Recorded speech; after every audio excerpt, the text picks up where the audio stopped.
Hello दोस्तों, आप सभी का कटारिया क्लासेस में स्वागत और अभिनंदन है। मैं आप सभी के बीच में नेहा। आप सभी के बीच में जैसे प्रजाति और जनजाति से रिलेटेड मैंने एक वीडियो दिया था, एक या 3 पार्ट पर वो शायद वीडियो गया था और बहुत बेहतरीन रिस्पांस आया है। और आप सभी लोगों से यही उम्मीद करेंगे कि आने वाले समय पर आगे जो वीडियो आ रहे हैं इन पर भी बहुत अच्छा रिस्पांस आप सभी लोग मिलकर दें। ठीक है, आइए तो आज हम लोग बात करने वाले हैं भारत की राजभाषा।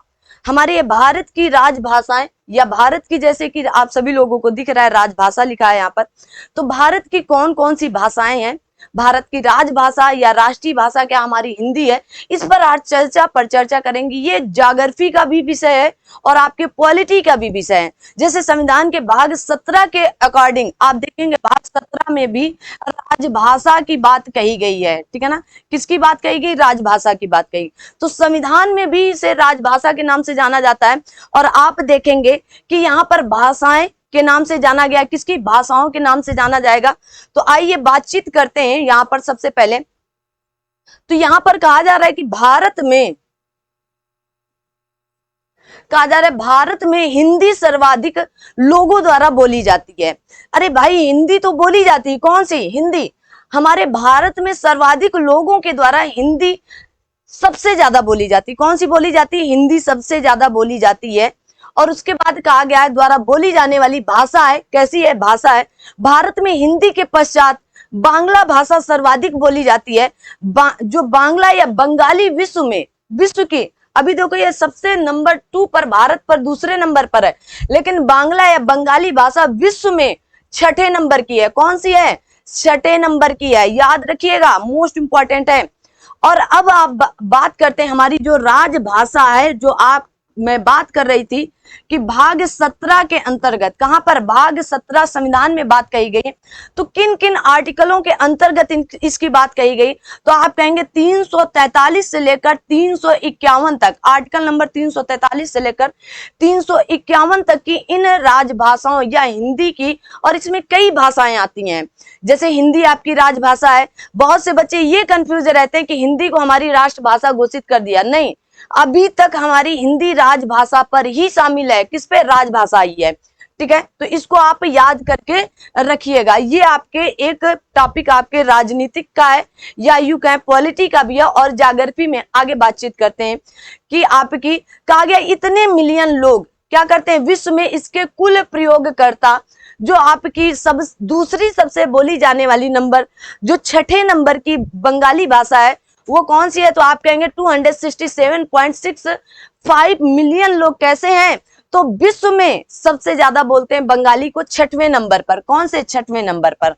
आगे कहा गया भारत की विभिन्न भाषाओं को निम्न समूहों में विभाजित किया जाता है। तो आइए सबसे पहले देखते हैं, ये मोस्ट इंपॉर्टेंट है। जैसे भारत यूरोपीय भाषा परिवार से संबंधित भाषाएं कौन कौन? तो भारत की भाषाएं हैं वो यूरोपीय भाषा परिवार से कौन कौन से संबंधित है? जैसे आपकी मराठी, संस्कृत, पाली, अंग्रेजी, प्राकृत, अपभ्रंश, हिंदी, बांग्ला और गुजराती है। मोस्ट इंपॉर्टेंट है और यहां से अक्सर प्रश्न आपके सामने उभर कर आता है। ठीक है ना, आपकी जैसे मातृभाषा जो आर्टिकल नंबर 350 का के अंतर्गत कहा जाता है कि आपको राष्ट्रभाषा में प्राथमिक शिक्षा पाने का अधिकार दिया जाता है। किसमें? आर्टिकल नंबर 350 के अंतर्गत ये बात कही जाती है। ठीक है ना, तो आपको मातृभाषा में शिक्षा पाने का अधिकार दिया जाता है। आर्टिकल नंबर 343(1) के तहत संघ की राजभाषा हिंदी है। और 343 कौन से? तो आप कहेंगे 343 के द्वारा आपकी संघ की राजभाषा हिंदी है और लिपि आपकी क्या है? देवनागरिक है। याद करके आप रखिएगा। वैसे संविधान जब हम पढ़ाएंगे आपको तो वहां पर ये सारी बातें आपको अलग से बताने वाले हैं। आगे बढ़ते, कहा गया द्रविड़ परिवार की भाषाओं के अंतर्गत कौन कौन आएगा? तो तेलुगु, तमिल, मलयालम, कन्नड़, गोंडी और ओरांव आती हैं। कौन सी आती? तो ये आपकी भाषाएं आती हैं जो द्रविड़ परिवार से संबंधित है। आगे आता है कि ऑस्ट्रो एशियाटिक समूह की भाषाएं कौन सी होंगी, तो खासी, संथाली, मुंडारी और आपकी भूमिज आदि हैं। ये आपकी भारतीय जनजातियों द्वारा बोली जाने वाली भाषाएं। तो ये कैसी भारतीय जनजातियों के द्वारा, अभी प्रश्न आपसे बनेगा तो इनको आपको याद रखना है। ये भारतीय जनजाति, जो पीछे वाला वीडियो मैंने आप सभी लोगों को दिया है, तो भारतीय जनजातियों से संबंधित वो वीडियो आपने अगर अभी तक नहीं देखा है तो जरूर देखें। वहां जनजातियों और प्रजातियों की बातचीत मैंने की है, ठीक है ना। तो फटाफट अगर आपने अभी तक चैनल को सब्सक्राइब नहीं कर रखा है तो फटाफट चैनल को सब्सक्राइब कर लेंगे और वीडियो को आप सभी लोग ज्यादा से ज्यादा बच्चों तक शेयर करेंगे। आगे बढ़ते हैं। कहा गया है कि 2021 के अनुसार भारत में सर्वाधिक प्रयोग की जाने वाली भाषाएं कौन कौन सी होंगी, तो नंबर 1 पर आपकी हिंदी है और वो आपके लगभग 596 मिलियन, मतलब 596 मिलियन लोग बोलते हैं, प्रयोग करते हैं। बंगाली तो दूसरे नंबर पर 106 मिलियन और मराठी तीसरे नंबर पर 99 मिलियन और तेलुगु आपके 93.9 मिलियन और तमिल आपकी 76.9 मिलियन और उर्दू आपकी 62 मिलियन लोगों के द्वारा बोली जाती है। तो ये प्रश्न आपके बीच में बनकर उभर कर आता है। अक्सर प्रश्न यही पूछा जाता है कि भारत में सबसे ज्यादा बोले जाने वाली भाषा कौन सी है, हिंदी है, दूसरी आपकी बंगाली, तीसरी मराठी, चौथी आपकी तेलुगु और तमिल, पांचवी और छठवीं आपकी उर्दू है। ठीक है, इंपॉर्टेंट है, याद करके रखना। आगे आता है कि भारत सरकार द्वारा तमिल, संस्कृत, कन्नड़, तेलुगु, मलयालम एवं उड़िया को शास्त्रीय भाषाओं के रूप में घोषित किया गया है। हमारे भारत में कुल कितनी शास्त्रीय भाषाएं हैं, तो 6 हैं। कितनी है? 6 हैं। तो कितनी कितनी बताएंगे, देखिएगा। तो भारत सरकार द्वारा, तो आप कहेंगे तमिल है, ठीक है, तमिल है, तेलुगु है, कन्नड़ है, और तमिल, संस्कृत है, कन्नड़, तेलुगु, मलयालम और उड़िया है। इंपॉर्टेंट है, हमारे भारत में कुल 6 शास्त्रीय भाषाएं हैं। कितनी? 6 है ना। तो याद करके रखिएगा, ये मोस्ट इंपॉर्टेंट है, अक्सर यहां से प्रश्न पूछा जाता है। शास्त्रीय भाषाओं के रूप में घोषित किया गया। तमिल भारत की पहली भाषा है जिसे वर्ष 2004 में शास्त्रीय भाषा का दर्जा दिया गया था। तो कौन सी है? तो तमिल भाषा ऐसी भाषा है जो पहली शास्त्रीय भाषा का दर्जा दिया गया था। कब? तो आप कहेंगे 2004 में। संस्कृत को 2005 में दिया गया और कन्नड़ और तेलुगु को 2008 में दिया गया और मलयालम को वर्ष 2013 में दिया गया और उड़िया को वर्ष 2014 में दिया गया। जो आपकी 6 आपकी शास्त्रीय भाषाएं हैं उन सबको बताया गया है कब कब दर्जा दिया गया है। अक्सर यहां से ये प्रश्न उभर कर आता है कि आपके तमिल को कब शास्त्रीय भाषा का दर्जा दिया गया, तो 2004 में। फिर संस्कृत को कब दिया गया, तो 2005 में। कन्नड़ और तेलुगु को कब दिया गया, तो आप कहेंगे 2008 में। मलयालम को 2013 में और उड़िया को 2014 में शास्त्रीय भाषा का दर्जा दिया गया है। इंपॉर्टेंट है, याद करके रखिएगा। अगर आपसे पूछा जाए शास्त्रीय भाषाएं तो इनको याद कैसे किया जाए, कोई ट्रिक है क्या? कोई ट्रिक है क्या? आप कह सकते हैं कोई ट्रिक है क्या? तो इसके लिए आप एक ट्रिक बना कर रखें। अरे फिर आप ही लोग कहते हैं ना गलत लिख गया है, हा? अरे ट्रिक है क्या? तो कैसे आप ट्रिक बना सकते हैं, देखो। तस तस तस तस कट म आ, कहा गया तस, या ऐसे कट कट तस म।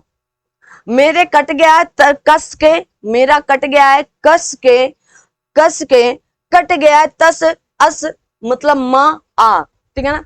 तो मुझे कट गया है, कट से आपका कन्नड़ और तमिल या तेलुगु आप ले लीजिएगा और अगले सा से तेलुगु ले लीजिए और सा से आप देख, सा से कौन सी है? संस्कृत है, माँ से मलयालम है और आ से उड़िया है, ठीक है ना। ये आपका ट्रिक बनता है। आप इसे शॉर्टकट में ऐसे भी लिख सकते हो, कट कट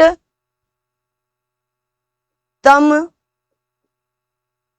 अस, ठीक है ना, कट तम अस। ये भी आपसे ट्रिक बन सकता है ना। इसके कई ट्रिक होते हैं तो आपको ये याद रखना है, कट तम अस, कट तम अस, ये आपकी शास्त्रीय 6 भाषाएं, कट तम अस, कट तम अस, ठीक है ना, इंपॉर्टेंट है, याद करके आप इसे रखिएगा। आगे बढ़ते हैं।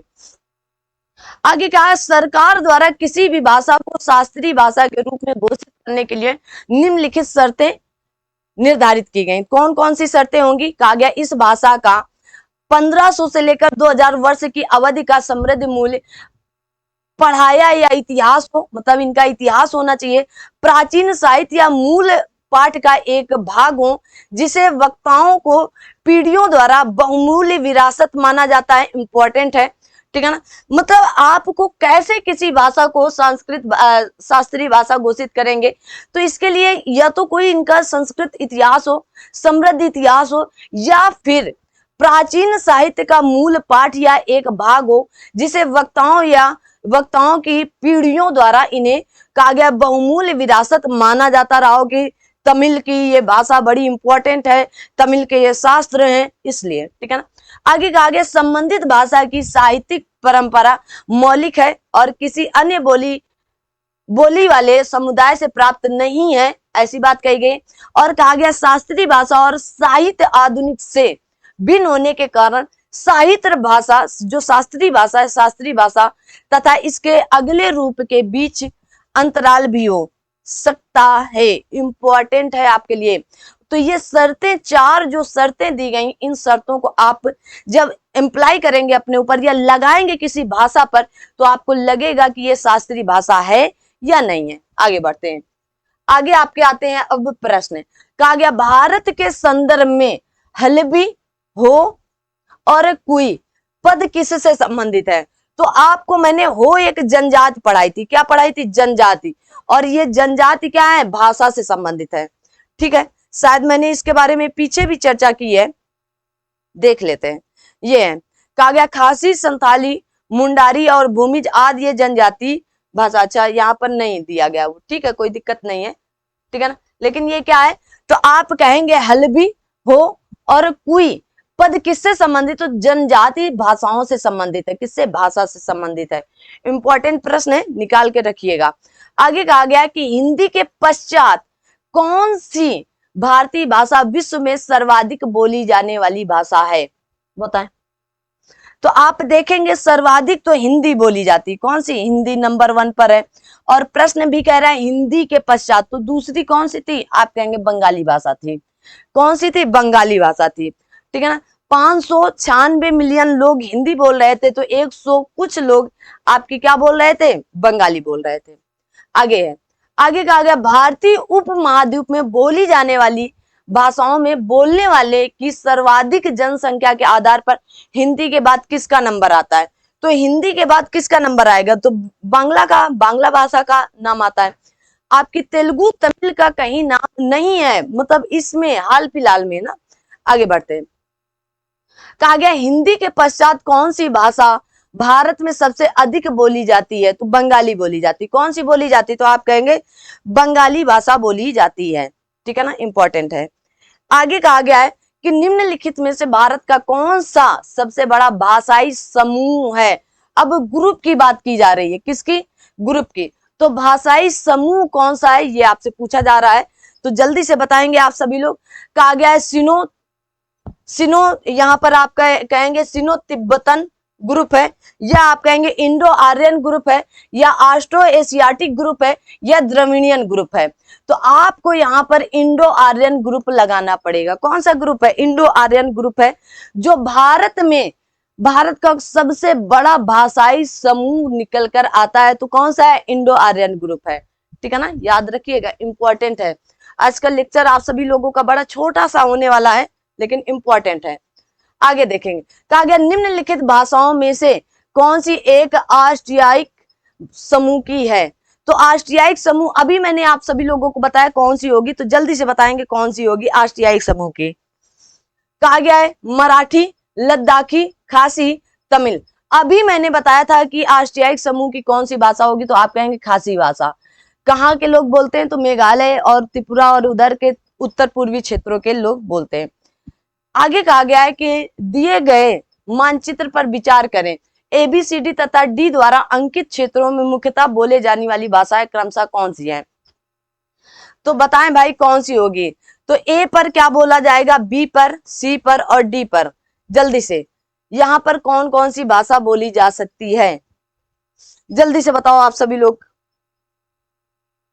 कहा गया ए पश्चिमी उत्तर प्रदेश के ब्रज भाषा से संबंधित है, और उसके बाद फिर अवधी से संबंधित है, ठीक है ना। बी मध्य उत्तर प्रदेश के अवधी भाषा क्षेत्र, और सी पूर्वी उत्तर प्रदेश के भोजपुरी भाषा क्षेत्र, और कहा गया डी उत्तर बिहार से संबंधित है, तो वहां पर मैथिली भाषा से संबंधित है। किससे, तो ये पूरा उत्तर प्रदेश का आपके सामने मैप बना था, है ना, ये उत्तर प्रदेश ही आपके सामने बना और उसी से संबंधित भाषा पूछी जा रही थी।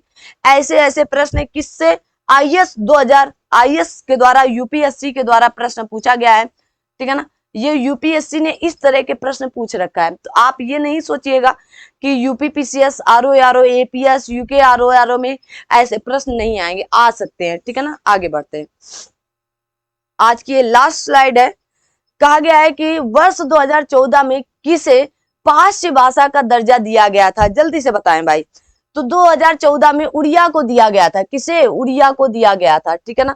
तो कहा गया 2014 को केंद्रीय मंत्रिमंडल ने उड़िया भाषा को शास्त्रीय भाषा के तौर पर वर्गीकृत करने का अधिकार दिया था। अभी मैंने बताया ना, आपकी 6 क्या है, 6 आपकी शास्त्रीय भाषाएं हैं, इंपॉर्टेंट है, इनको याद करके रखिएगा। ये लेक्चर आज का यही तक था और काफी इंपॉर्टेंट रहा है आपका लेक्चर ना। इनको याद करके, जितनी बातें मैंने आप सभी लोगों को बताई है, इनको आप जरूर याद करके रखिएगा। जैसे राजभाषा से संबंधित कुछ प्रश्न आपके बनते हैं कि राजभाषा पॉलिटी में कहाँ से संबंधित है, तो मैं बता दूं कि आपके भाग 17 से संबंधित है। ये बात कहां से, भाग 17 से, और आर्टिकल 343 से लेकर 351 तक की यहाँ पर बातचीत की जाती है, ठीक है ना। 341(1) के अंतर्गत कहा गया है यहाँ पर कि संघ की राजभाषा हिंदी होगी, क्या होगी, हिंदी होगी, और यहाँ की लिपि देवनागरी होगी। ये 343(1) के तहत बताया गया है, आर्टिकल नंबर 343(1) के तहत। ये याद कर सकते हो ये वाला एक, वरना आप 343 भी याद करके रखेंगे तो कोई समस्या वाली बात नहीं होने वाली है, ठीक है ना, याद रखिएगा। और जैसे मैंने कहा कि अनुच्छेद 348 के तहत प्रावधान किया गया है कि उच्चतम न्यायालय और उच्च न्यायालय की सभी कार्यवाहियां अंग्रेजी भाषा में होगी। कैसे, तो 348(1) के तहत उच्चतम न्यायालय और उच्च न्यायालय की सभी कार्यवाहियां अंग्रेजी भाषा में होंगी। इंपॉर्टेंट बात है, मैं बता रही हूँ आपको, ठीक है। तो इस वाली क्लास को हम लोग यहीं रखते हैं, छोटी सी क्लास है, आप सभी लोग देखना जरूर पसंद करिएगा और अपने बच्चों तक, अपने दोस्त मित्रों तक जरूर शेयर करना। आज की क्लास हम लोग यहीं तक रखते हैं, फिर मिलते हैं अगली क्लास में बहुत ही जल्द। तब तक आप सभी लोग अपना ध्यान रखें, अपने साथ सभी अपनों का ध्यान रखें। Thank you so much. जय हिंद, जय भारत।